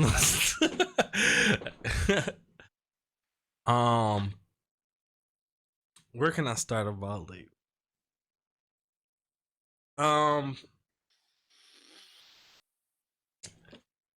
Reason why I chose this album because I wanted us to have a real conversation about music versus artists. The reason why I chose this album is because this album not only did a lot to shape me as a musician, but as also as a kid, like becoming a man, and shaped a lot of music and things that we hear today. So what does that mean, Mike? Let me explain. When this album dropped, this was Kanye's second album, right? So he had already dropped College Dropout. College Dropout was already a smash hit, you know, decorated. But these albums right here, bands and artists' sophomore albums, to me, are the most important albums that most of these people will ever release. That sophomore album, that second album after they break out and be a big hit and success and shit. So Ye had a lot of fucking anticipation on this album. He had to deliver. And this is what really started making me a Ye fan. And I'm gonna explain it. Just as far as like the actual theme and everything of the music. If you look at the track list to start it off, you can already see like the songs that are on there that were the hits that played everywhere. So first of all, I'll say this now so I can just get it out the way. If I never hear Gold Digger again, it'll be too soon. That's the only. I made myself listen to it now because I just wanted to make sure I got the full experience of the album. But they played that song so much, and I heard that song so much that I literally hate that song now, and I don't listen to it. I haven't listened to that song since this album dropped, because you know how back then that's how shit was. Your single would come out way before your album dropped, then your album would drop. So I didn't even listen to Gold Digger when the album dropped. I was done with that shit, y'all. I swear to God, I hate that song. Listened to it again, gave me a vibe of, I laughed a couple times because of some of the bars he said. 18 years and found out he wasn't his. I was like, okay, that's funny. Nah, let's get up out this song. But besides that, this is where Kanye really made his mark and had his own distinct sound. So whenever you think about anybody that's a legend in the game, whether it's rap, whether it's rock, whether it's pop, everybody has like a signature, right? So the big thing about Kanye back then and now is the fact that, guess what? He makes all his own beats and he raps over them, right? Most people was just rapping over their beats. They wasn't like, you know, making the beats and rapping over them. But not only did Ye make his beats, he also had a signature sound. What was the signature Kanye sound? Signature Kanye sound was flipping a sample and then throwing his hard 808s and drums on it, right? People wasn't doing that back in the day. When you flipped a sample back then, it was always like you basically kept the same beat that the sample was on. And most of the samples that people use is like R&B samples. So all the samples that you would hear people use was like always slower, down tempo songs and shit. But with Ye, this is when he started hitting motherfuckers with that dum dum dum dum. And then after this, y'all know he did 808s and heartbeat break and shit. But this is when he really made himself a signature. I'm gonna flip a sample and then I'm gonna throw these hard drums on it. What do you mean by flip a sample? So that's just the term for using a sample. But okay, that's what I figured. But yeah, but they also he took a page out of Jay Dilla. And Wazzy, Jay Dilla is like a legendary producer from Detroit, died at an early age, but he made like a lot of good ass beats and shit from people. And he's a legend in the game because what Jay Dilla would do, right, is he'll find a song that like a super fucking obscure song, like a country song from like the 40s, motherfucker. You wouldn't even know what it was. And then he wouldn't even take the best part out that song. He wouldn't use the hook or nothing that people will actually recognize. He would take like a random part out that song, and then that would be the sample. And then sometimes he would even reverse that motherfucker or lower it or raise it up, so you wouldn't know where the fuck he got his samples from. But that's how fucking good he was, and it's hard to explain it unless you ever made beats, because doing the shit that he did and that what Kanye is doing on this album with samples is just super fucking hard. Like getting a sample, putting it into the whatever you using. I think he was like using Logic and Fruity Loops and shit, and then flipping it right. So that was the first part. Like, man, he making his own beats and he rapping over it. The second part is now we look at the Kanye image, popped collar polos. At this time, and it still is the thing, he was signed to Rockefeller. Rockefeller is one of the most gangsta. That was the gangsta album to be on in the 2000s, right? Like how Death Row was in the 90s and shit, and how Bad Boy was. Like that's how Rockefeller was. Like he on a label with Jay-Z, Memphis Bleak, Young Gunners, Dipset. These are all street dudes. And then here come Kanye West talking with a fucking college themed album. Pop collars with the pink polos and the Gucci backpacks and shit. He just didn't fit there. And what made me love it is because he made himself fit there. The reason he got on is because he made one of Jay-Z's beats back on Jay-Z shit, and then he forced his way to get on the label. So now we got that, and then we look at the lyrical content. He's talking about a lot of shit that I kind of felt back in the day, and most of the concept of the album is I want to do shit because that's what I was raised up to do. That's how I was raised to think that I was supposed to do shit. I want to get ice. I want to get jewelry. I want to drive the best cars. I want to have the best girls, because that's the shit that people told me validated you as a man. That's the shit that they told me meant that you were successful. You had to have these things in order to not be lame and to be the cool motherfucker on the block. But in the lyrics, he's saying this shit don't mean nothing for real. Like I got all this cool shit. I got all this dope. All these chains, but I'm broke now. Damn, them new loafers really hurt my pockets. Like I did all of this just to be broke and just for nobody else to actually really care and for it to mean nothing. And then one of the best songs on the album is the Diamonds from Sierra, as far as like content wise. That and the remix. The remix is my favorite part, but because he really get into blood diamonds, and that's at a time when every rapper had diamonds. And then Kanye dropped this song, and it fucked rappers up because they really wanted to wear their diamonds and shit. but they was like, fuck, are we really killing kids in Africa to get these bitches? Like, and it started this whole wave of people going into like jewelry stores and asking the jewelers, is this a conflict diamond? This one song made people start asking, like, yo, is this a conflict diamond? Is there blood on this diamond? And motherfuckers really had to start changing their practices off of this one song, dog. And that's the type of influence that Ye still has, but really used to have. Jesus Walks. They used to play Jesus Walks in the club, bro. How the fuck can you play a song Jesus Walks and motherfuckers is really banging out to that shit? Sierra Leone, heard them say with Adam Levine, that's my shit. And then the coup de grace is Touch the Sky for me, because that's the first time I heard Lupe Fiasco. And the first time Lou come in, he say Lupe still like Lupin the Third, and I'm like, what the fuck you know about Lupin the Third? That's my anime shit, and I was hooked ever since, dog. So most of this album is a darker, introspective album. He talks a lot about battling with this idea of trying to be himself, but also trying to be what they told me that success was. And he also has a lot of battles with himself on this album, with being confident in himself, but also being humble in the fact that I got to reach out to other people to help me figure out how to become a better artist. And I think that Kanye is lost on us today, because back then, and even to this day, he really is still a guy who will, if you ask him who the best rapper is, he's not going to say himself. If you ask him who the best producer is, he might say himself, but he'll probably name a couple other people as far as who inspired him, R&B artists.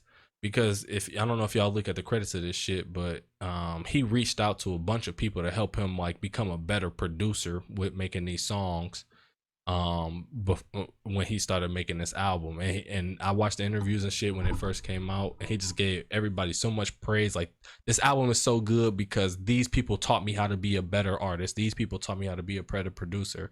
And I just missed that Kanye, dog, the one who was confident in his abilities, because you had to be confident, but also humble enough to shout out the people who helped him get to where he was at.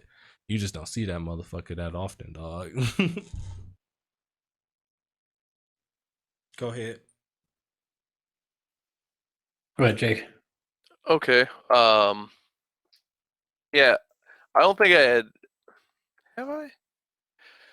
No. I definitely had listened to this album before. My buddy Kev had put me on it years and years ago. So it was nice to revisit it, and you got a ton of classics, like you said, "Touch the Sky," "Gold Digger," and all that sort of thing. That was hilarious to go ahead and go back to. That first skit, I was sitting there Wake like up, Mr. West. that reminded me of your opening to Orientation. Yeah. And and then on that second track, the first song, "Heard 'Em Say," that shit, I don't know how many times I listened to it. I kept rolling it back because it's just hilarious. At the very beginning, the first things he says is, "And I heard him say," and that bass is just so farty. So it's like, and I heard him say, I was dying. No, I mean, it's a great album. I And didn't even like think of just that. That's hilarious. yeah, because like I obviously, like, that's just the music and the beat and everything, and what he's rapping is like over top of it and kind of in a different world and stuff. But like when you mash them together, it's just like, I don't know, it was really comical to me. But it's a great classic album. It really shows just how great of an artist he is. I love his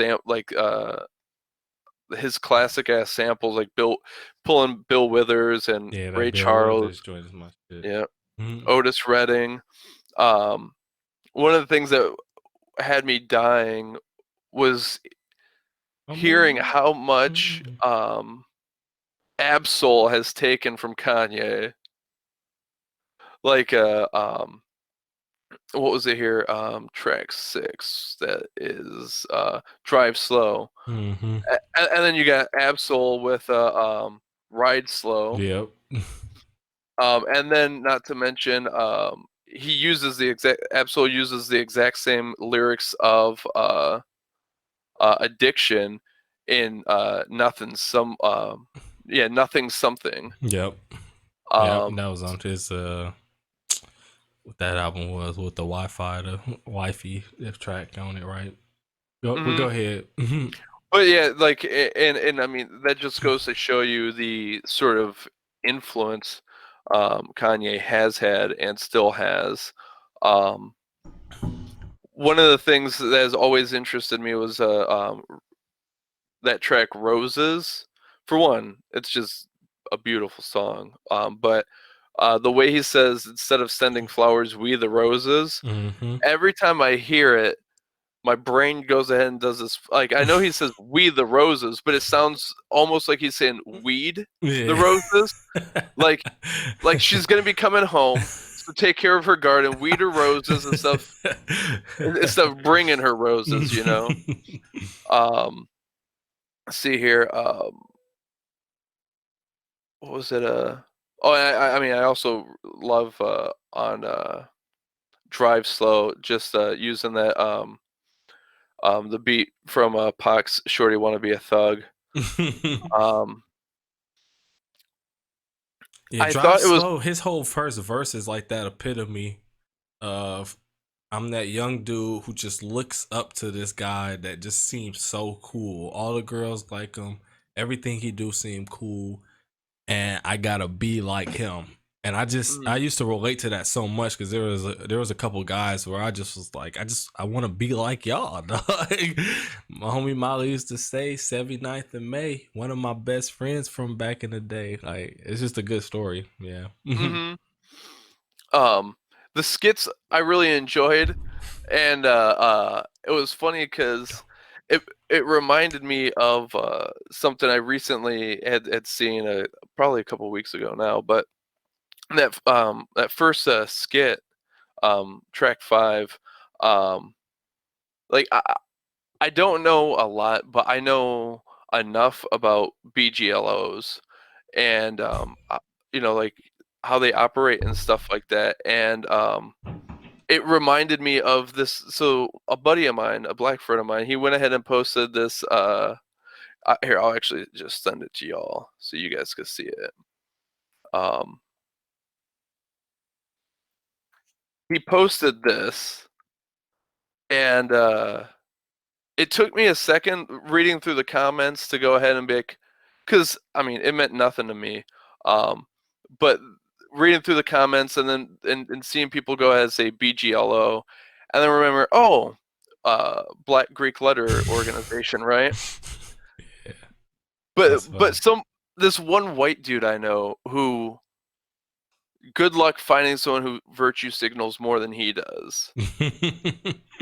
He's like the only white dude in the comments, and he's like, "Go Q dogs."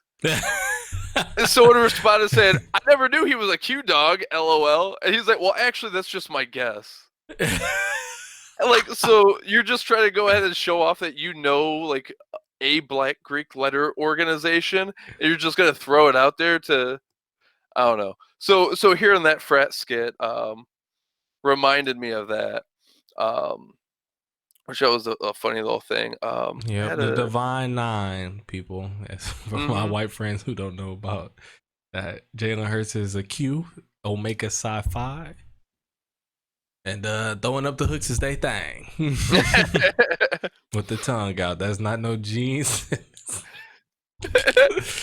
Good guess though. Nice try. Now crack music. That's I wish I listened to it a couple more times. I've always really enjoyed the song, but I do find the metaphor to be a little problematic. You know what I mean? Like, it made me look at the state of music today, and sure, I could be a grumpy old man and be complaining about these like SoundCloud stars and stuff, but it makes me think about the emphasis that we've talked about before between an album and a single, and just trying to sell singles, which I equate to like a more quite literal crack music, where all I need to do is bag up this one single and make a couple bucks off of it instead of actually trying to produce like an artistic vision in an album. And I know what he's saying and everything, but I don't know, it just got me thinking, like, do you really want to be selling crack music? Well, and like, what does it mean? Well, the bigger part of that metaphor is that one is back in the day before this single shit, right? So when you say this is crack music, you're saying my CD is so good that you're gonna keep coming back to this one CD, not my single, not nothing else. Like this whole put the CD on the tongue, yeah, that's pure, man. This one CD. But then the second level of the metaphor is that we are just the dealers as musicians. We're not even making the real money. The real money is coming from the dons up top, the dudes who's giving you your shit to sell to the streets, and that's the labels and shit. So we peddling off this crack music, making our pennies back, while the labels is the ones that's really making millions of dollars, and we ain't got nothing to do for it. All we nooks and crannies. So these labels won't, so our grannies won't be they cooks and nannies. And that little poem that he did at the end, and now we trade hooks for Grammys, and we get our little medal, motherfuckers pat us on our head, tell us we did a good job, but in reality, we not the ones making music, we not the ones with the power. We just feeding it to y'all, and then it's going up top. So yeah, and I mean, so he thought it was problematic too, I guess is the thing that I'm saying. That's why he used that term. He felt the same way you felt, I think, is the issue. Yeah, like he anticipated the part that likes it, yeah. Yeah, because I mean, like, you start doing these things thinking like to try and break that cycle, right? But sometimes they got more power than you do. You know, you might go ahead and start selling, some drug. Like hell, if you take like Breaking Bad as an example, right? Like he Great went in example. with one idea of how it was all going to be, but these things are bigger than you and can exert an influence and a corrupting influence, and yeah, perhaps that's like part of what we're seeing is like what happens down the road after taking that approach. Yep. But yeah, I don't know. I mean, I really liked it. I'm hard pressed to go ahead and find Kanye music that I'm not a fan of. Just would appreciate if he shut up a bit more. You know what the fun fact about crack music? That song came out like when Game was really hot. So when Game is on that hook saying it's that crack music, like everybody on Mm-hmm. Earth was like, "Oh fuck!" Because this is back before people was like doing collabs with everybody so often. Mm-hmm. So people really was like, "We about to get that Game and Kanye collab." They was really excited. And then when Game didn't spit no verse, it was just like basically the ad libs. There was a Uh-huh. lot of talk on the blogs like, how dare you give us these blue balls? Oh, and also going back to your one comment about like the back and forth, like fighting with himself. I thought it was funny on Blood Diamonds. Wait, is that the name of the track or? Diamonds from Yep. Sierra. Yep, Sierra Yeah, Leone. yeah. He's going ahead and what is it like the first verse criticizing these diamonds and all that jazz, but then like when he comes back, he's talking about how he's going to like he's not getting rid of his diamonds Yep, exactly.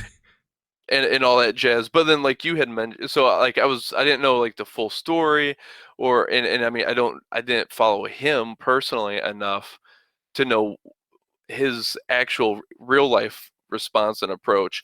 But you going ahead and saying that people were going into jewelry stores, going ahead and asking like, well, where are these from and stuff. So like I don't have to stop, you know, showing off and stuff. I don't have to get rid of my Jesus piece. I just got to make sure it's ethically sourced, right? Mm-hmm. Yep. Yeah. Or yeah. Yep. Because just I mean the diamond trade in general, even like bloodless diamonds are still. It's fucked up shit, but that's what make me like it so much because that's kind of how I am, bro. I want to be better, but there's certain shit that I know is bad, but I kind of just still want to do it because it makes me feel good. And I feel bad for even feeling that way, but as humans, we do shit like that, bro. And he was one of the first dudes to say, "Look, I understood it. I was mad. I got it. I'll never buy one again, but I'm not giving that bitch back, dog. Is these Bloods don't lie to me, man." He say that shit in the song. But yeah, so I like that honesty to where it's like I do shit and I know it's fucked up sometimes, but I just feel like I gotta do it. You done, Jake? Yeah, I think I'm. Go ahead, Wazzy. I mean, I guess I don't really have a whole lot to say. I enjoyed the album. I didn't feel super strongly towards anything or dislike anything. There weren't any songs I wanted to skip. I will say this is the first time I've listened to Gold Digger entirely. Mm-hmm. It's So a good first listen, bro, but you know what? they beat me over my head with it, so I'm done.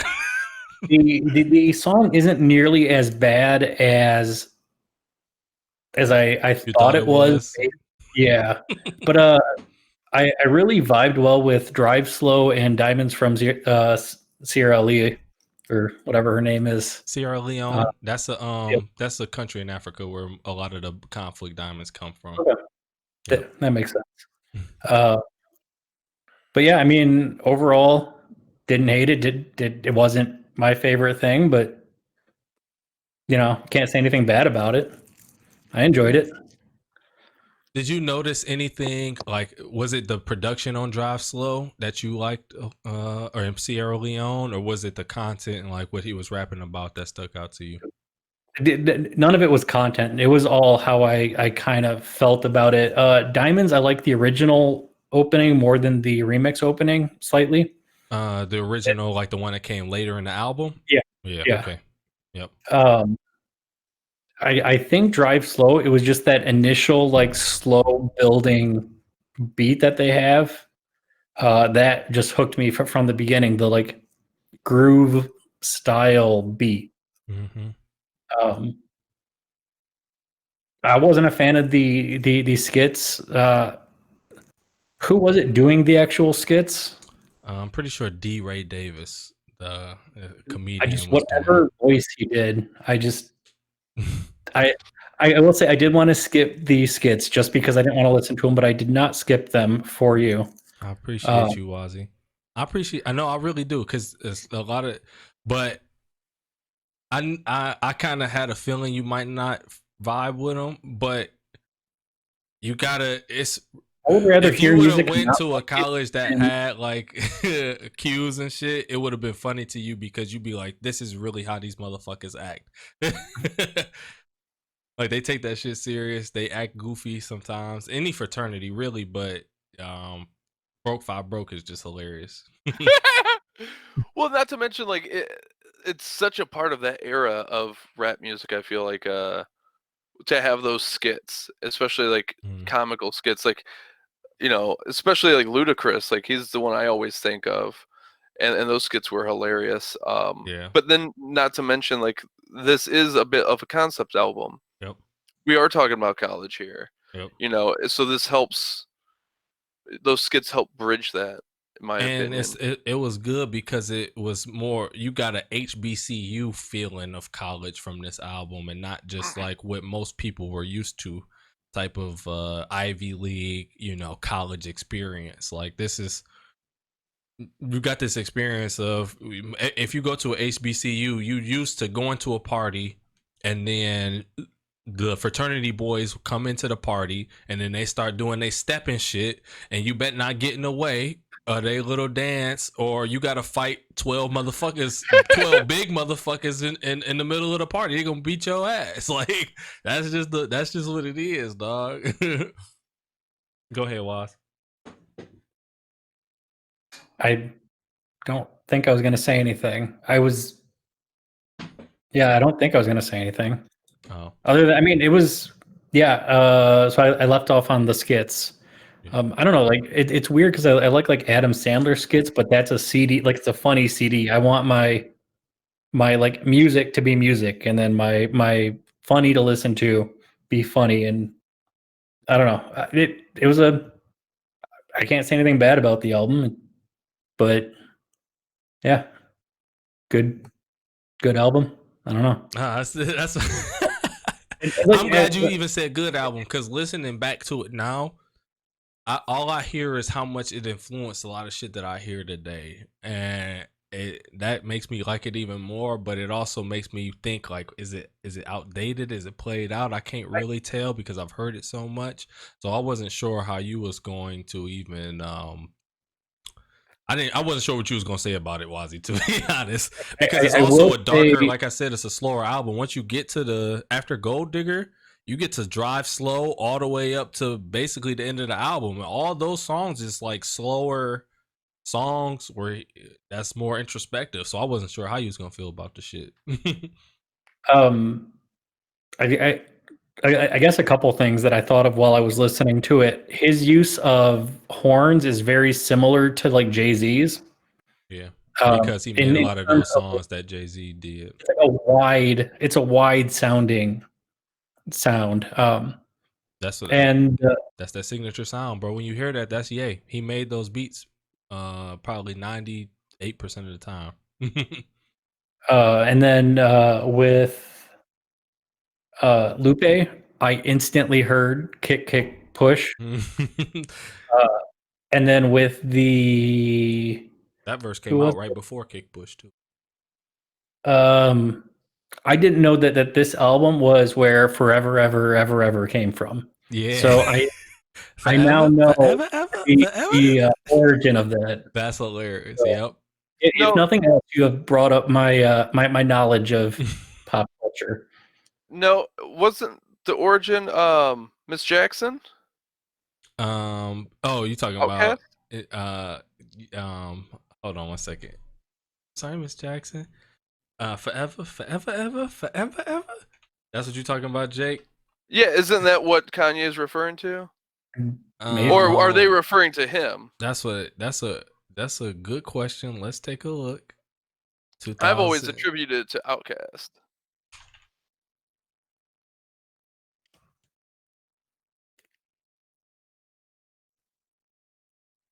Yeah, that it was Outcast first. Yep. Okay, so I was wrong then. I did not gain any new pop culture. So your album is now a failure. Good job. Nah, but you But you did learn it now. That's Outcast. Yeah, it was Eminem, right? no. Oh, I'm wrong. It was them bitches came out about the same time. Nope, it was Kanye first.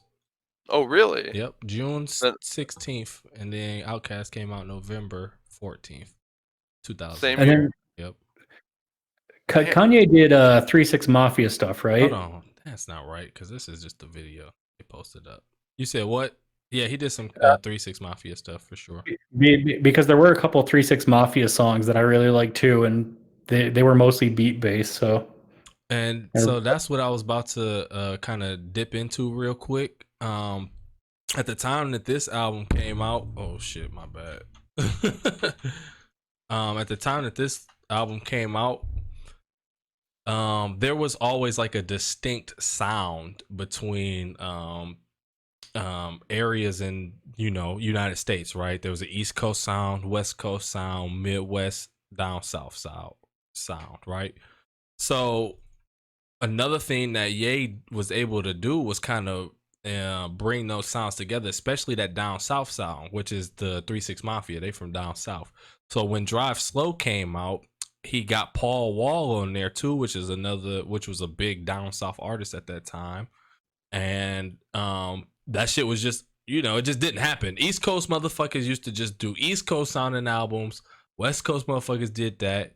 And then the Midwest wasn't really a hotbed for artists at that time. And this is like kind of also that start of Midwest dudes coming out, especially from Chicago. Common is on this album. He started coming out. Lupe, Kanye, like that's when, Chicago artists was really starting to pop out and shit. So people wasn't like reaching out of their boundaries to get other dudes, but Kanye was like, I like the way that fucking sound. And you know what else is funny about this? The co-producer on this album is a dude named John Brion, I believe his name is. Let me take a look. Mm-hmm. Yeah. And John Brion did the score for this random ass indie movie that Kanye just really liked. He said, I really like the score on this movie. So what he did was he found that guy, brought him into the studio, and they worked on most of this album together as far as making beats. He said the dude helped him get his production to another level and introduced that dude to becoming a more prominent producer in hip hop. That dude never did no hip hop before, and that's just crazy to me. Like you just watching a random movie and then hear the music in the background and like, hey, fly that motherfucker, yeah, like that's hilarious to me.